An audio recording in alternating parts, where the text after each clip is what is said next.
In today's video, I'm going to teach you how to bring an object in front or send it back in a Microsoft PowerPoint presentation. Whether you're designing a slide for a presentation or just wanting to make your layout more visually appealing, understanding how to layer objects is crucial. Let's dive into the process step by step. First things first, open PowerPoint on your computer. If you're already in the middle of working on a presentation, simply navigate to the correct file and open it up. With the presentation open, make sure you're on the slide that includes the objects you want to rearrange. Next, head over to the Home tab. This is your starting point for a lot of main functions in PowerPoint, so it's helpful to familiarize yourself with it.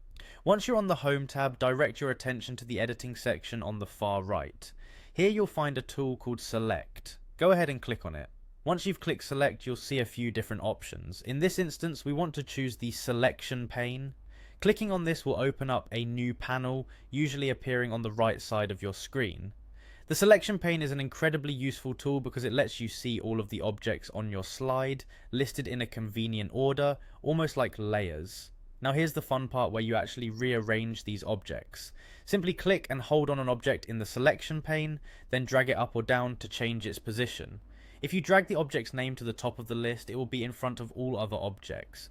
Conversely, dragging it toward the bottom will layer it behind other elements. This visual hierarchy allows you to fine-tune the layout easily and ensures everything looks the way you intend. As an additional tip, there's another quick method you can use if you want to change an individual object's position on the fly. Just right-click directly on the object in your slide. A context menu will pop up, offering the option to send it backward or bring it forward. This method is excellent for making quick adjustments without opening the selection pane, especially when dealing with just a single object. And that's all there is to it. By utilizing these techniques, you can effortlessly manage the layering of objects in your PowerPoint presentation, making your slides more organized and aesthetically pleasing. I hope you found this guide straightforward and helpful, and don't hesitate to revisit these steps whenever you need to restructure your slides layout. Thanks for watching, and good luck with your presentation.